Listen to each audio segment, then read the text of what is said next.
Hi guys, dito tayo sa Gainer 8. So located to sa 3rd Avenue and 2nd Avenue, malapit sa Pure Gold. So yan, fast forward na natin. Sinalang na yung motor. Lalagyan ng markings kung saan yung throttle niya. Pinesto na yung ng AFR sensor. So yan pala si Sir Jordan, ang owner ng Gainer 8.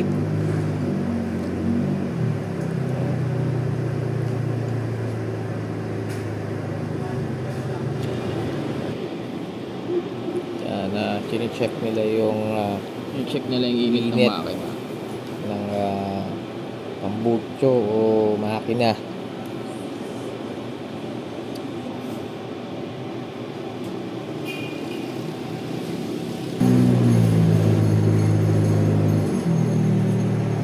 So ito yung testing nila. Chine-check nila kung ano yung AFR nung motor ko. Ang reading kasi dyan 9.5 to 9.8, which is low power ang indicator.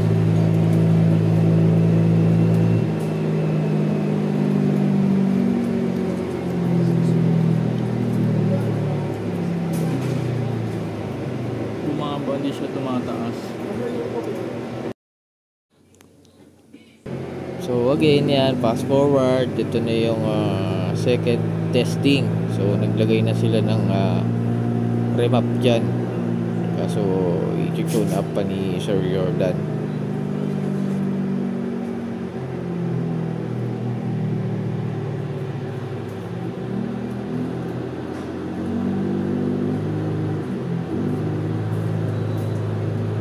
So yan, kung mapapansin nyo, tumaas na yung AFR nya, which is pumapalo na siya sa 13 to 15, 0.3, 0.8, mga ganun, which is ano daw siya, sobra daw yun, parang ipakbabaan pa nila. Ang regular kasi o yung normal o recommended na AFR is 12.5 to 13. Sa huli naman, i-discuss naman ni Sir Jordan yan.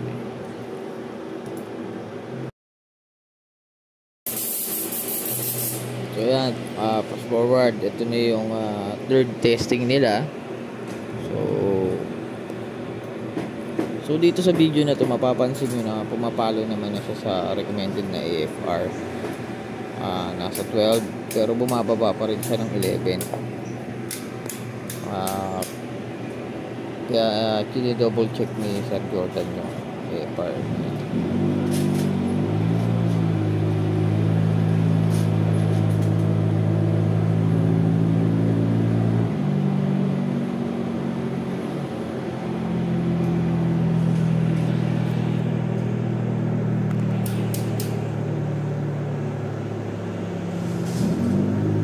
So ito yan, after this video, i-explain ni Sir Jordan bakit ganun. Let's watch.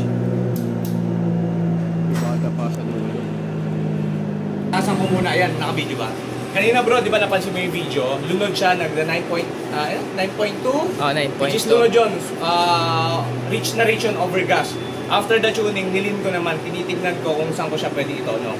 Ngayon naman, nag-flat na siya ng 12.2 to 12.1. May ilalakas pa yun. So, i-flat natin dun sa tinatawag natin na safe best power. Dapat magre-range siya ng 12.5 up to 12.9 to 13. Para at least magamit mo na medyo malakas yung motor mo. Alright. Mamaya, talo pa na. Thank you sir.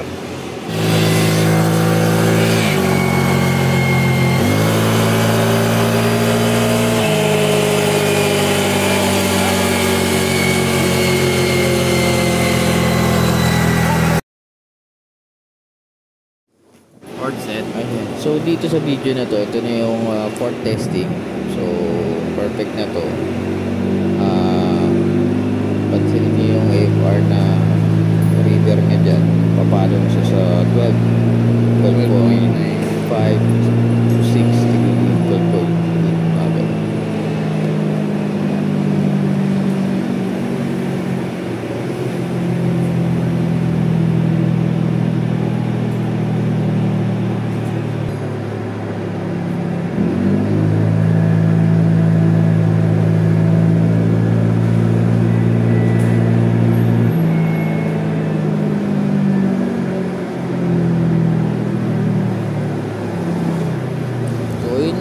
tapos na, kuha na yung tamang tono.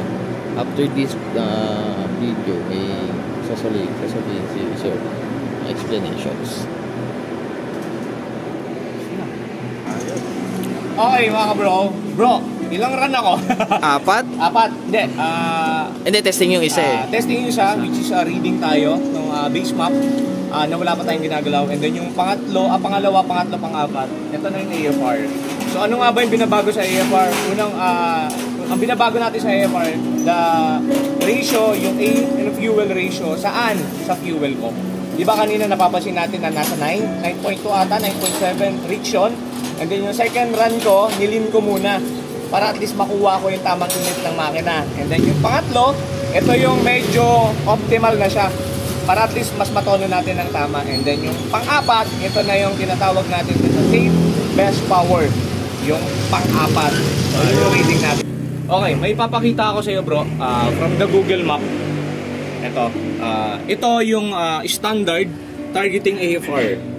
Ano nga ba yung targeting AFR? Ito yung tinatarget natin sa recommended AFR value sa naturally aspirated yung tinatawag natin ng first row. So, kung makikita mo, syempre titignan natin yung before. Ito yung reading mo before. Yes, yung kanina. Yan, yung kanina. Zoom out pa natin yan. Yan. So, AFR, black smoke, low power. Bakit black smoke, low power bro? Ibig sabihin nun bro, reach yan yung motor mo. Ngayon, titignan natin yung reading dito. Siyempre, Na-record mo din pala. record ko. Ayun yung proof natin. Tignan ko ba?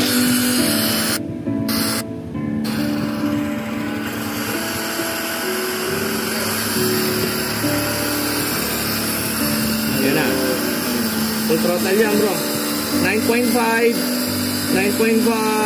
full throttle. Ibig sabihin, pag nag-full throttle or 3/4 to full throttle ka bro, medyo black smoke na siya. Ibig sabihin ng black smoke na to bro, may tinatawag tayo sa AFR reading na kung saan hindi na nasusunog ng tama. Kaya tingnan mo yung tip ng pipe mo. Na mainit-init to. Taren! Alam mo ba ang ganitong reading? Yan. Ang ganitong reading dapat hindi applicable sa click. Sa click, okay. Ayan o. Unburning. Ibig sabihin bro, yung mga ganitong reading or yung ganitong texture ng dulo ng pipe natin, pang NMAX yan, pang Yamaha. Okay. Rich na rich. Kaya wala kang power. Tukod, kulang yung power ng motor mo. Yan. Pero pa yung basahan. Yan na lang. Pwede yan. So, yan. So, dapat pagka Honda kasi bro, lean to. So, rich na rich. Di ko alam kung bakit nagkaganto yung motor mo. So, siguro, pang maintenance na talaga. Pero natama naman natin yung AFR. So, okay. Ang tanong dito, pag nagpa-valve clearance ka bro, dapat yung valve clearance mo, pagka-backlas na ito, pag nag-top overhauling ka, sukatin.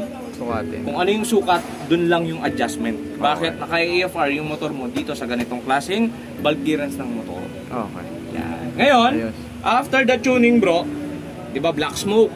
Hindi pa nga siya pumasok dito bro eh. Ayan o. 11.5 best reach. Wala akong nakitang 11. So pagka full throttle natin bro, nag-10, nag-9 siya agad, black smoke. Then after the remap bro, after the tuning, after ng configuration natin sa ECU mo, binalance na natin. Ano yung balance natin? Eto na siya.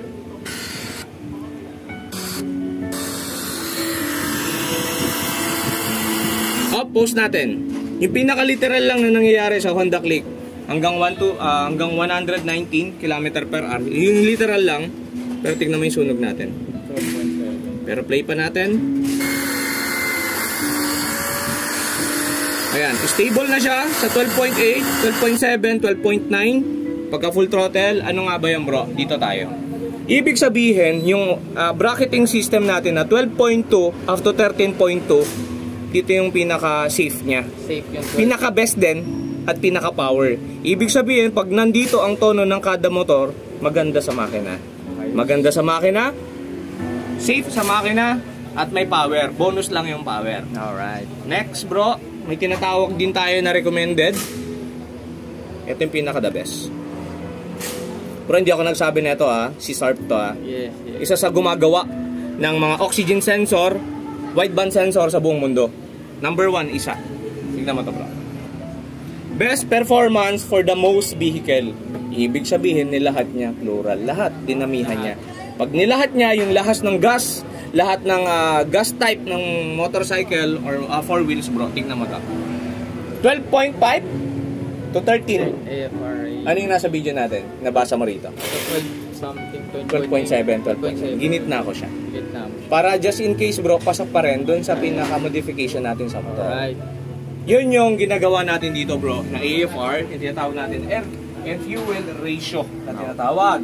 So, pag-balance ng sunog sa loob ng combustion. Ayos. Ngayon, ang tanong dito ka, bro, paano yun? Sobrang itim. Bro, yung treatment na papagawa ko sa'yo, carbon cleaner. Treatment, parang antibiotic. After full tank, bro, pag nag 1 bar, full tank na ulit yung kalahati. Maintain mo to, bro, 3 bote hanggang 4 sa 50,000 para mas malinis yung injector. Malinis yung injector. Ayos, thank you sa info. Ginagawa kasi isa lang eh. Ang nangyayari, bro, ganito. Lagay mo to isa. Okay. Doon nagkakaroon ng misunderstanding ng rider. Gumamit lang ako ng carbon cleaner. Okay. Naghagok na yung motor ko. Ibig sabihin, bro, pag naghagok na yung motor mo, nalinis yung combustion. Ang problema, wala kang follow-up. Okay. Walang iniwan, bro, na concentrated yung nilagay mo. Ito yung carbon, tuklap niya buo. Ayos. Dapat ang tuklap niya, bro, dahan-dahan. Para just in case na gumaganon yung umaangat baba yung barbula. Pag may tumukod, pwedeng lumabas, pwedeng pumasok. Pag maliliit. Ang problema, bro, pag malaki yung carbon na kinayod niya from the combustion chamber, medyo kunyari, ito yung carbon, tumukod. Cook! Ano mangyayari? Loose compression. Oo, loose compression. Or compression leakage, hindi siya lumabas. Nasa kailangan susundan mo ulit. Sundot. Pa yung malambot na carbon, kasi bro, ang carbon pagka natigas. Kung baka sa sa botas banlaw. Yes. Ang nangyayari, bro, carbon cleaner kasi sabi ng Honda, hindi naman totoong FI cleaning, tama? Bakit sila nagbebenta ng carbon cleaner? Kasi yun ang ano. Di ba? Makes Ang carbon sense. cleaner, ang sense niya is malinis yung carbon sa injector sa combustion. Pero ang pinakatawag term sa kanya is the fuel system cleaning. Okay. Hindi lang injector rin nalilinis. Pero totoo naman yung sabi na 50,000, 45,000, palit ka na lang ng injector, much better yon. Pero ang problema, bro, paano yung combustion? Hindi nalilinis. Hindi nalilinis. Ayun yung purpose niya. Ayos. Treatment siya, bro, para antibiotic. Para mag-detect na 7 days a week. Ito, 3 bottles, dire-diretso, para ma-cure lang. Mas malinis. Yan ay monitor natin. Yan. Ayun mo monitor natin. Galing. Okay, tingnan mo, bro, mag-research ka sa Honda, sa Yamaha, may dilution. Okay. Gusto mo malaman, syempre may Google mo. Kasi pagka bibili tayo sa mga Yamaha or Honda, may specific siya kung ilan yung pwedeng gas na dilution doon sa bibili natin na per bottle. Meron yan. Tama. Ito nga, recommended every 3,000 eh. Bakit yan nire-recommend every 3,000? Ibig sabihin, ganun kadumi yung gas. Ganon. Hindi rin ganun kadumi yung gas. Yung improper maintenance ng isang motor, hindi tayo nagpapalit ng spark plug. Tinatsaga natin hanggang hindi humahagok, hindi tayo magpapalit. May tamang reading, may tamang may tamang diameter or may tamang clearance yan kung palitin na or hindi. Ayos. Kunin mo yung dagdag tayo ng idea. Kunin mo Para dun sa maano din nila. toolbox ko, yung anting-anting. Okay. Diba, paano ang dilution mo, bro? 1 bottle, Per one full tank. One full tank. Okay, ibig sabihin, sa isang bote is 5.5. Paano naman sa Yamaha? Aerox is 3.9. M3, medyo mababa, less than 5. Tingnan mo yung sinasabi. 1 bottle, equivalent saan? 10 liters of gas. 10 liters. Ibig sabihin, kung gagamitin natin siya sa 3.9, which is Aerox, M3, or sa Click na 5.5 liters, masyado siyang diluted. Ayan, sige, ito. Pakita ko rin. Ito yung reading mo, bro, ng after. Ayun yung before mo. Sobrang itim. Ito yung itim. Ito na siya yung after. Ibig sabihin, tan gray. Ibig sabihin ng tan gray, bro, optimal yan, maganda, may power yung motor. Hindi siya puti, hindi siya brown. Tan gray, gitna. So, yung itim na to, bro, ayan yung reading kanina. Yung una. Una, yung lunod. Lunod. Lunod, okay. Ngayon, Kevin, pasok na ako. Ibig sabihin, bro, kung 1:1 yung ginagawa natin, masyadong diluted. Parang lunod siya na... sorry for the word diluted. Masyado siyang concentrated. Hindi tama. Ibig sabihin, 1 bottle, katumbas sa 10 liters. Pwede siya sa mga matataas na tangke. Like for example, P6 160, 8 liters, pwede na. Pwede na. Paano naman ka, bro, kung mga maliliit? Doon na nagkakaroon ng problema. Okay. Ayos yung information. Yes. Pangalawa, di ba sabi ko kanina bro, paano nga ba masusukat yung spark plug reading natin? Yung iba kasi taon na, bro, okay pa naman yan eh. Pansinin nyo yung ating coin, yan, ang ating agimat, yan. Alright. May tinatawag yan na, ito ano to, brand new. Siyempre kung brand new, galing factory, automotive eh, di ba? So titignan natin yung reading niya. Papasok siya sa 30. Ayan, 30. So may luma ba tayo dyan ng spark plug? Neng, may luma ba tayo spark plug dyan? Yung Okay, matataas yung clearance. Yung clearance. Yes. Ngayon, pag yung clearance yan, stock, at ganito yung clearance niya, yung mga bago, maganda yung sunog sa makina. Sa combustion. Ang tanong, paano naman ka bro, pagka, minsan kasi may clearance dito bro, yan luma. Ano to? Yung matataas, ito, nagpalit tayo, yung sa mga customer natin dito. Ano yung reading natin dito? 30. 30. Tignan natin dito. Lumaki na siya. 45. 15. Okay. 15 yung difference. Anong ibig sabihin pag 15? Pag 15 yung difference bro, inconsistent na yung kuryente. Sabog na yung kuryente. Okay. Kasi dapat nakatutok to sa intake valve eh. Para pagka intake nung gas, sunog na siya, doon nagkakaroon ng magandang power yung motor. Acceleration. Okay. Ngayon, ang tanong, bro, di adjust na lang natin. May purpose din to. Gagana-ganan na lang. May purpose din to. Okay. Pansinin yung adjustment nito. Walang pabalik. Hindi siya pwedeng ibalik. Walang pabalik yan. Hindi mo siya pwede. Pwede yung manual. Ang purpose nito, ito nabibili lang to sa Shopee. Ang purpose niyan, pagluwag. Pagluwag na. Luluwagan siya. Luluwagan siya. Pero bakit ka magluluwag? Ang purpose ng spark plug, di ba, laging metal yan eh. Paangat lagi. Ang purpose niya, wala yung pabalik. Kahit pabalik-balik na rin mo. Wala siyang impact paano mo siya ibalik. Pero dito. Pero ibig sabihin, kung ibabalik mo siya ng natural, bro, balik mo na lang. Oo nga, yung ano. Balik mo na lang. Bro, ang metal, the more na mainit, the more na umaangat. Hindi mo na siya mababalik. Aangat lang. Babalik lang yung tamang clearance niya doon sa pagkaka-check natin. 45. So, hawak. Gawin. So, ito 30 lang. Yan yung standard. Standard. So, ang tanong, bro, ilang kilometro ba ang spark plug? Depende sa biyahe. Depende sa maintenance ng motor. Depende rin sa binabato ng ECU. Baka mamaya kasi may problema na yung spark plug cap mo, ignition coil, lahat damay dominant. Battery mo, lahat dadamay yan. So, yun. Ayun yung purpose natin bro sa tuning. So, naiba tayo. Yan. So, napakinggan mo na kanina bro. Ito. Yung ating start. So, nandyan lahat. Nandyan lahat yung ating data. Best performance for the most vehicle, ang range natin is 12.5 to 13. Goods yun. Goods yun. Yun lang bro. And then after nyan, tinignan natin kung may nilakas yung motor mo. Okay? Ibig sabihin bro, doon sa reading natin before, hindi ko makita yung mukha mo bro. Ayan. Yung reading natin before bro is 9. Ibig sabihin may unburning na gas. Hindi nasusunog na gas. Sunugin natin, tignan natin. Once na nasunog yung gas, ano nga bang magiging result? Dito naman tayo sa result. Pero bro, itong dyno parameter ko na to, ang pinapakita lang nito is HP dyno module. Ang pinapakita lang natin nito, yung tamang RPM, kung saan ako pipiga, kung nasa tama ba yung piga natin o rin. Dito, second option lang to kung may tinaas o rin. Pero dito natin malalaman yung 9 na reading dun sa AFR mo na sobrang lunod. Tignan natin kung may nagbago.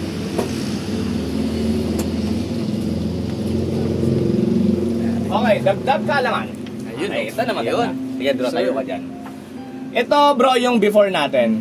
So, 7.59, 9.70. Ang horsepower kasi bro ng Click 125 is 10, 11. Pero old na yung motor mo, 50 horsepower na siya, kailangan niya ng torque. So, tignan mo to bro, yung before mo is 7.7. Yan, 7.7 to 7.9. Kilometer per hour, 117, 115. Same ng seconds. Parehas, 8.38, 8. Parehas din ng RPM. After the tuning bro, nag 9.22 na siya, yung horsepower. Bakit tumaas? Ibig sabihin bro, pakita mo yung mukha ko yan. Yan. Ibig sabihin bro, kaya siya tumaas, yung nasasayang na gasolina doon sa combustion mo, sinunog na natin. Kaya siya tumaas ng kulang-kulang 2 horsepower. Pinalik niya yung dating horsepower ng Honda Click 125. Ayos. Paano natin mapapatunayan? Balik mo rin uli dito, bro. Ayos. 117 km per hour. Ayan. Ayan, ako na rito. 117 km per hour yung before. And then after the tuning, 117 din yung kinuha natin. Pero yung seconds, mas hinigitan niya, mas mababa. Ibig sabihin, instead na 8.38 seconds lang natin kukuhanin dapat, naging 7.23 na lang. Bakit? Ang basehan ko kasi, yung piga, biglang balik. Biglang tinotrottle ko na. Ganon yung, ganon ang tuning bro ng reprogramming ng remap using AFR. Medyo matagal nga lang sa ganitong cases kasi tinutumbok natin kung safe pa ba yung ginagawa. Pero ang ano doon, worth it talaga. Napaka worth it. Unang-una worth it kasi bakit? Is investment oras yung nilaan natin para magdono ng motor. Pansinin nyo, hindi naman to kargado. Kaya tinatanong kung kargado ba to? Ano injector na ito? Bakit ganito to, no? So, injector na ito is stock. Stock, yes. So possible bro, sa 50,000 carbonized na. I suggest bro, kung anong valve clearance pagka nagpa-tune up ka, bago mo ipa-tune up, I'll suggest pasukat mo muna. Ibalik mo lang doon. Kasi doon tayo nakato. Yun. Doon Yan. pa rin dati. Oo. Bago ka magpa-tune up, bago nila galawin, or bago sila mag-tune up doon sa valve clearance, tumbukin muna, sukatin muna. Alright. Ng pillar gauge. Pillar gauge. So, yun yung purpose natin. So, almost, ang tinaas natin is mga kulang-kulang 2 horsepower. Proven, bro. Ito yung before eh. Yung black. Yung black. Saka blue.